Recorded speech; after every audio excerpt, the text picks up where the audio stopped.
بسم اللہ الرحمن الرحیم۔ السلام علیکم۔ ہم نے اردو کی بک سٹارٹ کی ہے 8 کلاس کی، پنجاب بورڈ کی جو ان سے نیو بک ہے، اور لاسٹ لیکچر تک ہم نے اس کے پہلے 3 سبق ان کو کمپلیٹ سالو کیا تھا، اور آج ہم سبق نمبر 4 سٹارٹ کرتے ہیں، عظیم سپہ سالار، یعنی کہ شاندار سپاہی، عظیم سپاہی۔ سب سے پہلے ہم اس کے جو سے الفاظ ہیں وہ ریڈ کر لیتے ہیں۔ پہلا الفاظ ہے شجاعت، جس کے معنی ہے بہادری۔ اگلا الفاظ ہے سرخیل، جس کا معنی ہے کسی جماعت یا گروہ کا سردار۔ اگلا الفاظ ہے تاتیگ، جس کا معنی ہے قتل کرنا۔ اگلا الفاظ ہے سرور، جس کا معنی ہے سردار۔ اگلا الفاظ ہے ملاحظہ، جس کے معنی ہے دیکھنا۔ اور آخری الفاظ ہے محاصرے، جس کا معنی آئے گا چاروں طرف سے بند۔ یہ تھے اس کے الفاظ۔ اب آگے ہے اس سبق کا خلاصہ۔ حضرت سعد بن ابی وقاص رضی اللہ عنہ مشہور صحابی رسول صلی اللہ علیہ وآلہ وسلم ہے۔ صحابی اس کو کہتے ہیں جس نے ایمان کی حالت میں حضرت محمد صلی اللہ علیہ وآلہ وسلم کو دیکھا ہو، اس کو صحابی کہتے ہیں۔ اور حضرت سعد بن ابی وقاص رضی اللہ تعالیٰ عنہ کا اس عظیم سپہ سالار میں ہم ذکر کریں گے۔ آپ رضی اللہ عنہ کا شمار عشرہ مبشرہ میں ہوتا ہے۔ عشرہ مبشرہ وہ 10 خوش نصیب صحابی ہیں جنہیں حضور صلی اللہ علیہ وآلہ وسلم نے ان کی زندگی میں ہی جنت کی بشارت دی تھی، یعنی کہ جنت کی خوشخبری دی تھی۔ اب اس سے آگے ہے، آپ رضی اللہ عنہ تاریخ اسلام کے بہت بڑے جرنیل تھے، یعنی کہ اسلام کے بہت بڑے سپاہی تھے، بہت بڑے سپہ سالار تھے۔ آپ رضی اللہ عنہ ان 2 خوش قسمت ترین صحابہ کرام رضی اللہ عنہ میں سے ایک ہیں جن کے لیے نبی اکرم صلی اللہ علیہ وآلہ وسلم کی زبان مبارکہ سے یہ جملہ ادا ہوا کہ میرے ماں باپ تجھ پر قربان ہو، یعنی کہ حضرت سعد بن ابی وقاص رضی اللہ تعالیٰ عنہ ان 2 خوش نصیب صحابہ میں سے ہے جن کو ہمارے پیارے نبی حضرت محمد صلی اللہ علیہ وآلہ وسلم نے فرمایا میرے ماں باپ تجھ پر قربان ہو، جبکہ ساری دنیا، ہر ایک، میں بھی اور آپ بھی، ہر ایک کہتے ہیں کہ ہمارے والدین حضرت محمد صلی اللہ علیہ وآلہ وسلم پر قربان ہو، لیکن ان صحابی کو حضرت محمد صلی اللہ علیہ وآلہ وسلم نے فرمایا میرے ماں باپ تجھ پر قربان ہو۔ حضرت سعد رضی اللہ عنہ نے غزوہ بدر میں غیر معمولی شجاعت کے جوہر دکھاتے ہوئے سعید بن العاص کو، جو کہ لشکر کفار کا سرخیل تھا، قتل کیا۔ شجاعت کا معنی ہے بہادری، اور اس کی ذو القطیفہ نامی تلوار حاصل کی۔ آپ رضی اللہ عنہ نے غزوہ احد سے غزوہ حنین تک کے معرکوں میں بہادری کے جوہر دکھائے۔ نبی کریم صلی اللہ علیہ وآلہ وسلم کی پیشگوئی کے مطابق آپ رضی اللہ عنہ نے طویل عمر پائی۔ امیر المومنین حضرت عمر فاروق رضی اللہ تعالیٰ عنہ کے دور خلافت میں حضرت سعد بن ابی وقاص رضی اللہ عنہ کوفہ کے گورنر رہے۔ ایران کا نامور کمانڈر رستم آپ رضی اللہ عنہ کے مقابلے میں شکست کھا کر مارا گیا۔ ایران کی فتح کے بعد اسلامی لشکر نے آپ کی قیادت میں عراق کو بھی فتح کیا۔ آپ رضی اللہ عنہ نے مدینے سے 10 میل کے فاصلے پر مقام عقیق میں اپنے لیے گھر تعمیر کرایا، جہاں زندگی کے آخری سال تنہائی میں گزارے، اور سن 55 ہجری میں وفات پائی، یعنی کہ سن 55 ہجری میں وفات پائی۔ پاک بحریہ نے ملکی وسائل سے تیار ہونے والی پہلی آبدوز کو صحابی رسول حضرت سعد بن ابی وقاص رضی اللہ عنہ سے منسوب کر کے اس کا نام سعد رکھا ہے۔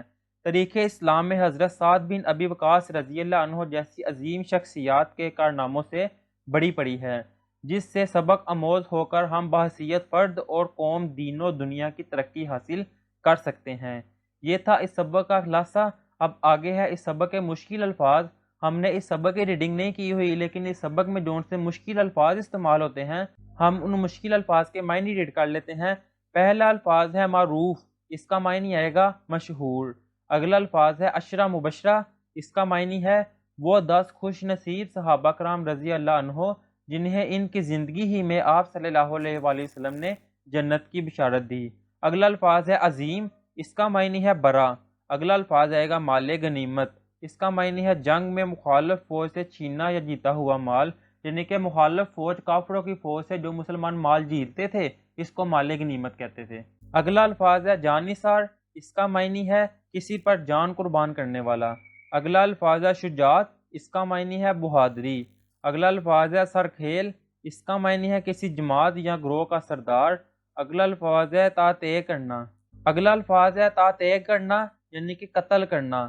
اگلا الفاظ ہے ثبات، اس کے معنی ہے ثابت قدمی۔ فکر، اس کا معنی آئے گا اندیشہ۔ اگلا الفاظ ہے طویل، اس کا معنی ہے لمبی۔ اس سے اگلا ہے پشت، اس کا معنی ہے پیٹھ۔ غمگین، اس کا معنی ہے غم زدہ۔ صاحبزادی، اس کا معنی ہے بیٹی۔ منسوخ، اس کا معنی آئے گا رد کیا گیا۔ اگلا الفاظ ہے باطل، اس کا معنی ہے بے اصل۔ اگلا الفاظ ہے رضا جوئی یعنی کہ دوسروں کو خوش کرنے والا، اس سے اگلا الفاظ آئے گا نفع فائدہ، اگلا الفاظ ہے کامل، اس کا معنی ہے مکمل، اس سے اگلا الفاظ ہے پیش گوئی، اس کا معنی آئے گا کسی بات کی پہلے سے خبر دینا، اگلا الفاظ آئے گا گوشہ نشینی، اس کا معنی آئے گا تنہائی میں رہنا، اگلا الفاظ آئے گا مرض، اس کا معنی ہے بیماری، اور آخری الفاظ ہے محاصرہ، اس کا معنی ہے چاروں طرف سے بند، چاروں طرف سے گھیرنا۔ یہ تھے اس کے الفاظ معنی۔ اب آگے ہے اس سبق کی مشق۔ مشق کا پہلا سوال ہے سوالات کے مختصر جواب دیں۔ کن سوالوں کے جواب دینے ہیں مختصر؟ سوال ہے غزوہ احد میں حضور خاتم النبیین صلی اللہ علیہ وآلہ وسلم نے حضرت سعد رضی اللہ عنہ سے کیا کہا؟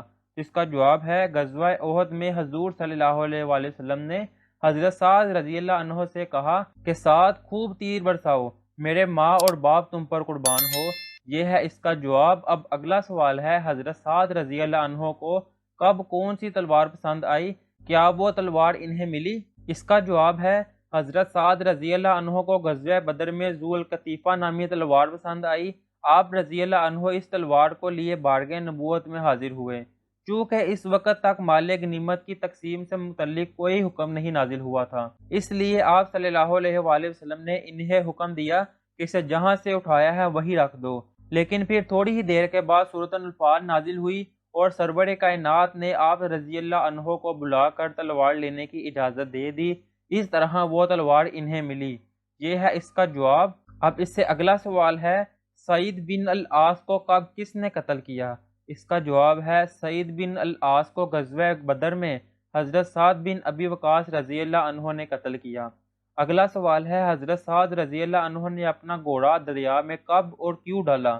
اس کا جواب ہے مدائن سے پہلے جو آخری شہر لشکر اسلام نے فتح کیا وہ بحیرہ شیر تھا۔ بحیرہ شیر اور دارالحکومت مدائن کے درمیان صرف دریائے دجلہ حائل تھا۔ ایرانیوں نے مسلمانوں کے خوف سے دریا پر جہاں جہاں پل تھے سب کو توڑ دیا تھا، لیکن حضرت سعد رضی اللہ عنہ کے آگے دنیا کی کوئی چیز حائل نہ ہو سکی اور انہوں نے اپنا گھوڑا دریا میں ڈال دیا۔ یہ ہے اس کا جواب۔ اب اگلا سوال ہے سعد کس آبدوز کا نام ہے؟ اسے یہ نام کیوں دیا گیا؟ اس کا جواب آئے گا پاک بحریہ نے ملکی وسائل سے تیار ہونے والی پہلی آبدوز کو صحابی رسول حضرت سعد بن ابی وقاص رضی اللہ عنہ سے منسوب کر کے اس کا نام سعد رکھا ہے۔ یہ ہے اس کا جواب۔ اب اگلا سوال ہے حضرت سعد رضی اللہ عنہ نے کب اور کہاں وفات پائی؟ تو اس کا جواب آئے گا حضرت سعد رضی اللہ عنہ نے سن 55 ہجری میں مدینہ سے 10 میل کے فاصلے پر مقام عقیق میں وفات پائی۔ یہ ہے اس کا جواب۔ اب اگلا سوال ہے سوال نمبر 2۔ مندرجہ ذیل سوالات کے تفصیلی جواب دیں۔ یہ جو نیچے سوال دیے ہوئے ہیں ان کے تفصیل سے جواب دینے ہیں۔ الف والا ہے بخاری شریف میں حضرت سعد رضی اللہ عنہ سے منسوب واقعہ تحریر کریں۔ تو اس کا جواب آئے گا حجۃ الوداع کے موقع پر حضرت سعد بن ابی وقاص رضی اللہ عنہ مکہ مکرمہ میں موجودگی کے دوران میں بیمار ہو گئے۔ بیماری اتنی زیادہ بڑھی کہ بچنے کی امید باقی نہ رہی۔ اب انہیں دو باتوں کی فکر لاحق ہوئی، یعنی کہ حجۃ الوداع کے موقع پر حضرت سعد بن ابی وقاص رضی اللہ تعالیٰ عنہ بیمار ہو گئے اور بیماری اتنی بڑھی کہ ان کو بچنے کی امید نہ رہی، اور ان کو اب دو باتوں کی فکر تھی۔ پہلی تو یہ کہ ان کی اولاد میں سے اس وقت تک ایک صاحبزادی یعنی کہ ان کی بیٹی کے سوا کوئی وارث نہ تھا، اور جائیداد خاصی تھی یعنی کہ جائیداد کافی زیادہ تھی۔ انہیں فکر تھی کہ جائیداد کا کیا بنے گا، اور دوسری فکر تھی کہ انہوں نے نبی اکرم صلی اللہ علیہ وآلہ وسلم کے ساتھ اللہ تعالیٰ کی رضا کے لیے مکہ مکرمہ میں اپنا گھر بار چھوڑ کر مدینہ منورہ ہجرت کی تھی، اور اب مکہ مکرمہ میں موت آنے کی صورت میں بھی انہیں پریشانی تھی کہ اگر میں یہاں فوت ہو گیا اور یہیں دفن ہو گیا تو میری ہجرت کا کیا بنے گا؟ کیا میری ہجرت منسوخ تو نہیں ہو جائے گی؟ رسول اللہ صلی اللہ علیہ وآلہ وسلم عیادت کے لیے ان کے خیمے میں تشریف لائے تو حضرت سعد رضی اللہ عنہ نے عرض کی یا رسول اللہ صلی اللہ علیہ وآلہ وسلم، جیسا کہ آپ صلی اللہ علیہ وآلہ وسلم نے فرمایا ہے کہ میرا مرض اس حد کو پہنچ گیا ہے اور میرے پاس مال ہے جس کی وارث صرف میری ایک لڑکی ہے، تو کیا میں اپنا 2/3 مال خیرات کر دوں؟ آپ صلی اللہ علیہ وآلہ وسلم نے فرمایا نہیں۔ حضرت سعد رضی اللہ عنہ نے پوچھا کہ کیا آدھا کر دوں؟ آپ صلی اللہ علیہ وآلہ وسلم نے فرمایا نہیں۔ حضرت سعد رضی اللہ عنہ نے پھر پوچھا کہ کیا 1/3 کر دوں؟ نبی کریم صلی اللہ علیہ وآلہ وسلم نے فرمایا 1/2 بھی بہت ہے، تم اپنے وارثوں کو مالدار چھوڑ کر جاؤ، تو یہ اس سے بہتر ہے کہ انہیں محتاج چھوڑو اور وہ لوگوں کے سامنے ہاتھ پھیلاتے پھریں، اور تم جو کچھ بھی خرچ کرو گے اگر اس سے اللہ کی رضا مقصود رہی تو تمہیں اس پر ثواب ملے گا، حتیٰ کہ اس لقمہ پر بھی تمہیں ثواب ملے گا جو تم اپنی بیوی کے منہ میں رکھو گے۔ اس پر حضرت سعد رضی اللہ عنہ نے عرض کیا، یا رسول اللہ صلی اللہ علیہ وآلہ وسلم، بیماری کی وجہ سے کیا میں اپنے ساتھیوں کے ساتھ مدینہ نہیں جا سکوں گا؟ تو آپ صلی اللہ علیہ وآلہ وسلم نے فرمایا، اگر تم نہیں جا سکے تب بھی اگر تم اللہ کی رضا جوئی کے لیے کوئی عمل کرو گے تو تمہارا درجہ اللہ کے یہاں اور بلند ہوگا، اور امید ہے کہ تم ابھی زندہ رہو گے اور تم سے کچھ لوگوں یعنی کہ مسلمانوں کو نفع پہنچے گا اور کچھ لوگوں جو کہ اسلام کے دشمن تھے کو نقصان پہنچے گا۔ اے اللہ میرے ساتھیوں کی ہجرت کو کامل فرما اور انہیں پیچھے نہ ہٹا۔ یہ ہے اس سوال کا جواب، جو کہ تھوڑا لینتھی تھا کیونکہ کہا ہوا تھا کہ واقعہ بیان کرے، اس لیے یہ جواب تھوڑا لینتھی ہو گیا ہے۔ اب اگلا سوال ہے بے والا، فتح مدائن کا واقعہ تحریر کریں۔ اس کا جواب ہے، ایران کی فتح کے بعد حضرت سعد رضی اللہ عنہ ہی کی قیادت میں اسلامی لشکر نے کئی ماہ کی طویل لڑائی کے بعد عراق کو بھی فتح کیا۔ اس وقت عراق کا دارالحکومت مدائن تھا۔ اسلامی فوج کو یہاں تک پہنچنے میں کئی ماہ کا عرصہ لگ گیا، یعنی کہ ایران کی فتح کے بعد حضرت سعد رضی اللہ تعالیٰ عنہ کی قیادت میں بہت زیادہ مہینوں کی لڑائی کے بعد عراق کو بھی فتح کر لیا گیا۔ اس وقت جو سا عراق کا دارالحکومت تھا نا، وہ مدائن تھا۔ اسلامی فوج کو یہاں تک پہنچنے میں کئی ماہ کا عرصہ لگ گیا۔ مدائن سے پہلے جو آخری شہر لشکر اسلام نے فتح کیا وہ بحیرہ شیر کا تھا، جسے 2 ماہ کے محاصرے کے بعد فتح کیا جا سکا، یعنی کہ 2 ماہ کے بعد اس کو فتح کیا گیا تھا۔ بحیرہ شیر اور دارالحکومت مدائن کے درمیان صرف دریائے دجلہ حائل تھا۔ ایرانیوں نے مسلمانوں کے خوف سے دریا پر جہاں جہاں پل تھے سب کو توڑ کر بیکار کر دیا تھا، لیکن حضرت سعد رضی اللہ عنہ کے آگے دنیا کی کوئی چیز حائل نہ ہو سکی، یعنی کہ کوئی چیز بھی رکاوٹ نہ بن سکی۔ انہوں نے اپنے لشکر کو مخاطب کر کے کہا، برادران اسلام، دشمن نے ہر طرف سے مجبور ہو کر دریا کے دامن میں پلا لی ہے، آؤ اس کو بھی تیر جائیں اور تو پھر مطلع صاف ہے۔ یہ کہہ کر آپ نے اپنا گھوڑا دریا میں ڈال دیا۔ اپنے سپہ سالار کی جاں بازی دیکھ کر تمام فوج نے بھی جوش کے ساتھ گھوڑے ڈال دیے اور باہم باتیں کرتے ہوئے دوسرے کنارے پر جا پہنچے۔ ایرانی اس عجیب و غریب جوش و استقلال کا منظر دیکھ کر دیو آ گئے، دیو آ گئے کہتے ہوئے بھاگ گئے، تاہم ان کا سپہ سالار تھوڑی سی فوج کے ساتھ جمع رہا اور دریا سے نکلنے پر حضرت سعد رضی اللہ عنہ کے لشکر کے مقابل آیا، لیکن مسلمانوں نے ان کو جلد ہی شکست دے دی اور مدائن پہنچ کر شاہی محلات پر قبضہ کر لیا۔ یہ ہے اس سوال کا جواب۔ اب اگلا سوال ہے سوال نمبر 3۔ متن کے مطابق درست جواب پر ٹک کا نشان لگائیں، کہ جون سا درست جواب ہے وہ ہم نے بتانا ہے۔ الف والا ہے اشرم وشرہ رضی اللہ عنہم میں شامل ہیں حضرت سعد بن ابی وقاص رضی اللہ عنہ، حضرت خالد بن ولید رضی اللہ تعالیٰ عنہ، حضرت جعفر طیار رضی اللہ تعالیٰ عنہ، حضرت امیر معاویہ رضی اللہ تعالیٰ عنہ۔ تو اس کا جواب ہے حضرت سعد بن ابی وقاص رضی اللہ عنہ۔ بے والا ہے حضرت سعد بن ابی وقاص رضی اللہ عنہ نے سعید بن العاص کو تحت کیا غزوہ احد میں، غزوہ بدر میں، غزوہ خندق میں یا غزوہ حنین میں؟ اس کا جواب ہے غزوہ بدر میں۔ جیم والا ہے بحیرہ شیر اور دارالحکومت مدائن کے درمیان حائل تھا دریائے فرات، دریائے دجلہ، دریائے عراق یا دریائے دمشق؟ اس کا جواب ہے دریائے دجلہ۔ آگے دال والا ہے حضرت سعد بن ابی وقاص رضی اللہ عنہ گورنر رہے جدہ کے، مدینہ منورہ کے، مکہ مکرمہ کے، کوفہ کے؟ اس کا جواب ہے کوفہ کے۔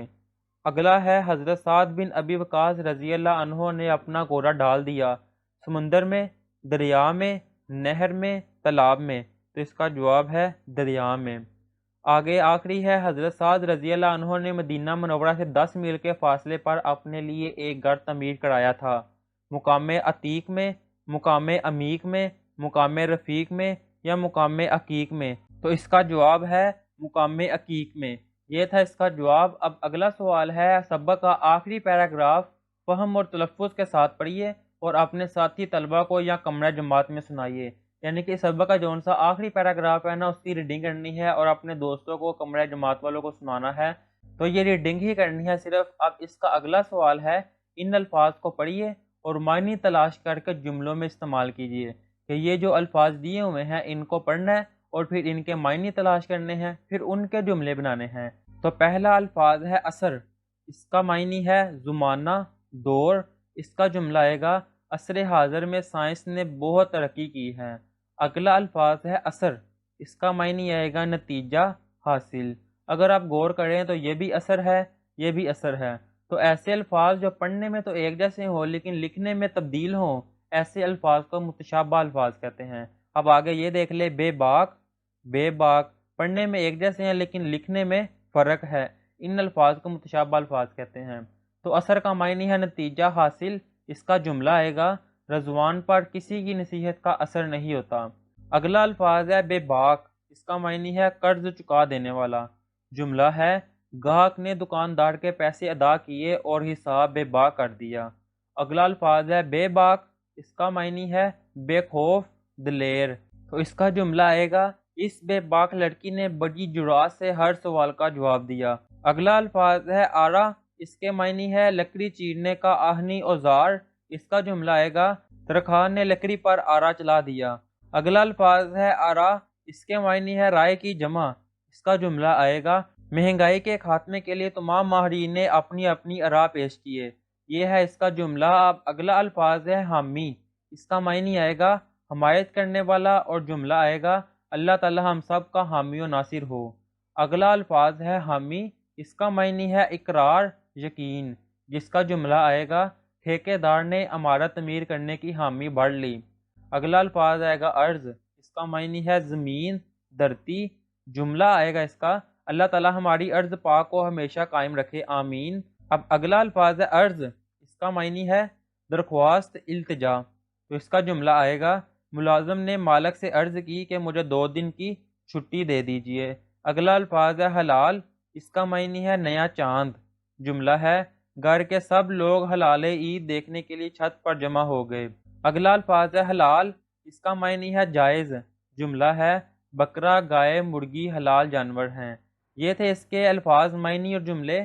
اب آگے ہے کامیابی کے حصول کے لیے استاد اور شاگرد کا رشتہ مضبوط ہونا بہت ضروری ہے۔ کہ کامیابی حاصل کرنے کے لیے استاد اور شاگرد کا آپس میں رشتہ بہت ضروری ہونا ہے۔ نبی کریم صلی اللہ علیہ وآلہ وسلم اور صحابہ کرام رضی اللہ عنہ کی زندگیوں سے سیکھتے ہوئے آپ اس رائے سے کس حد تک اتفاق کرتے ہیں مفصل تحریر کریں۔ یعنی کہ نبی کریم صلی اللہ علیہ وآلہ وسلم اور صحابہ کرام رضی اللہ عنہ کی زندگیوں سے ہم نے کیا سیکھا ہے، اس کو تفصیل سے تحریر کریں۔ تو اس کا جواب آئے گا تعلیم ایک ایسا ذریعہ ہے جس کا مقصد اچھی سیرت سازی اور تربیت ہے۔ علم ایک روشن چراغ ہے جو انسان کو عمل کی منزل تک پہنچاتا ہے۔ استاد کی ذمہ داری صرف سکھانا ہی نہیں، سکھانے کے ساتھ ساتھ تربیت دینا بھی ہے۔ اللہ تعالیٰ نے اپنے نبی صلی اللہ علیہ وآلہ وسلم کے بارے میں فرمایا، جس کا ترجمہ ہے اور نبی خاتم النبیین صلی اللہ علیہ وآلہ وسلم ان لوگوں کو کتاب و حکمت یعنی کہ سنت کی تعلیم دیتے ہیں اور ان کا تزکیہ و تربیت کرتے ہیں۔ اس بنا پر یہ نہایت اہم اور مقدس فریضہ ہے۔ اسی اہمیت اور تقدس کے پیش نظر استاد اور شاگرد دونوں کی اپنی اپنی جگہ جدا گانا ذمہ داریاں ہیں۔ انہیں پورا کرنا دونوں کے فرائض میں شامل ہے۔ اگر ان ذمہ داریوں کو بطریق احسن پورا کیا جائے یعنی کہ اچھے طریقے سے ادا کیا جائے اس دونوں ذمہ داریوں کو، تو پھر تعلیم بلا شبہ ضامن ترقی ہوتی ہے۔ اگر استاد اور شاگرد اپنی ذمہ داریوں کو اچھے طریقے سے پورا کرے تو پھر تعلیم جو ہوتی ہے نا وہ بلا شبہ یعنی کہ اس میں کوئی شک نہیں کہ وہ ہمیں ترقی کی طرف لے کے جائے گی۔ رسول اکرم صلی اللہ علیہ وآلہ وسلم نے خود کو معلم فرمایا۔ آپ صلی اللہ علیہ وآلہ وسلم کے شاگرد صحابہ کرام رضی اللہ عنہ آپ صلی اللہ علیہ وآلہ وسلم کا جتنا احترام کرتے تھے، دنیا کے طریق ایسی مثال پیش کرنے سے قاصر ہے۔ بے شک صحابہ کرام رضی اللہ تعالیٰ عنہ حضرت محمد صلی اللہ علیہ وآلہ وسلم کا بہت زیادہ احترام کرتے تھے۔ دنیا میں اس جیسے احترام کی کبھی کوئی مثال نہیں ملی، نہ کبھی ملے گی۔ اب اس سے آگے ہے اہل ایمان پر خالق کائنات کا انتہائی کرم اور فضل ہے کہ پہلا درس حیات معلم کائنات رسول اللہ صلی اللہ علیہ وآلہ وسلم نے دیا۔ کہ ایمان والوں کو اس بات پر فخر ہے کہ پہلا جون سا درس ہے نا کہ پہلے استاد جون سے ہیں وہ ہمارے آقا حضرت محمد صلی اللہ علیہ وآلہ وسلم ہیں۔